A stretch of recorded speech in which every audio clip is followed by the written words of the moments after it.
ഒരിടവേളയ്ക്ക് ശേഷം പശ്ചിമേഷ്യ വീണ്ടും യുദ്ധഭീതിയിലേക്ക്.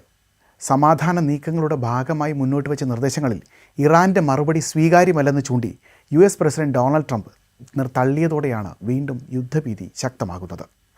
ഇറാൻ്റെ പ്രതികരണം വായിച്ചെന്നും അത് തനിക്ക് ഇഷ്ടപ്പെട്ടിട്ടില്ലെന്നും ട്രംപ് വ്യക്തമാക്കി. ട്രൂത്ത് സോഷ്യലിലൂടെയായിരുന്നു ട്രംപിൻ്റെ പ്രതികരണം. ഇറാൻ്റെ പ്രതിനിധികൾ എന്ന് വിളിക്കപ്പെടുന്നവരുടെ പ്രതികരണം വായിച്ചു. അത് ഇഷ്ടപ്പെട്ടിട്ടില്ല, തികച്ചും അസ്വീകാര്യമാണെന്നും ട്രംപ് കുറിപ്പിൽ പറഞ്ഞു. ഇറാൻ്റെ മറുപടിയിലെ വിശദാംശങ്ങൾ ട്രംപ് വെളിപ്പെടുത്തിയില്ല. US മുന്നോട്ട് വെച്ച നിർദ്ദേശങ്ങൾക്ക് ചർച്ചകളിൽ മധ്യസ്ഥരായ പാകിസ്ഥാൻ വഴിയാണ് ഇറാൻ മറുപടി നൽകിയത്.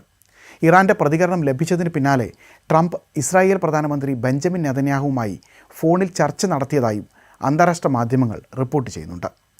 ഇറാനെതിരായ ആക്രമണം അവസാനിച്ചിട്ടില്ലെന്നാണ് ഇസ്രായേൽ പ്രധാനമന്ത്രി ബെഞ്ചമിൻ നെതന്യാഹു പറഞ്ഞത്.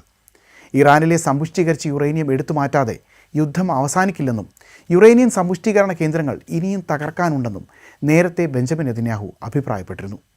തൻ്റെ അഭിപ്രായം തന്നെയാണ് US പ്രസിഡന്റ് ഡൊണാൾഡ് ട്രംപിനുമുള്ളതെന്നാണ് നെതന്യാഹുവിൻ്റെ ആവർത്തിക്കപ്പെടുന്ന അവകാശവാദം. അതേസമയം സമാധാന കരാർ വ്യവസ്ഥകളിൽ യുറേനിയം നീക്കം ചെയ്യുന്നതടക്കമുള്ള US നിർദ്ദേശങ്ങൾ ഇറാൻ തള്ളിയതായാണ് വിവരം. നാവിക ഉപരോധം നീക്കണമെന്നും മരവിപ്പിച്ച ആസ്തികൾ 30 ദിവസത്തിനുള്ളിൽ വിട്ടു നൽകണമെന്നും ഇറാൻ്റെ മറുപടിയിലുണ്ടെന്നാണ് US മാധ്യമങ്ങൾ റിപ്പോർട്ട് ചെയ്യുന്നത്. ഇറാൻ്റെ മറുപടി തികച്ചും അസ്വീകാര്യമാണെന്ന് ട്രംപ് വ്യക്തമാക്കിയ സ്ഥിതിക്ക് വെടിനിർത്തൽ അവസാനിപ്പിക്കുമോ എന്നത് സംബന്ധിച്ച് ആശങ്ക ഉയർത്തുന്നുണ്ട്. ട്രൂത്ത് സോഷ്യലിലെ മറ്റൊരു പോസ്റ്റിൽ ട്രംപ് ഇറാന് നേരെ ഭീഷണി മുഴക്കിയിട്ടുണ്ട്. 47 വർഷമായി ഇറാൻ തങ്ങളെ കളിയാക്കുകയാണെന്ന് പറഞ്ഞ ട്രംപ് ഇനി അവർ ചിരിക്കില്ലെന്നുമാണ് കുറിച്ചിട്ടുള്ളത്.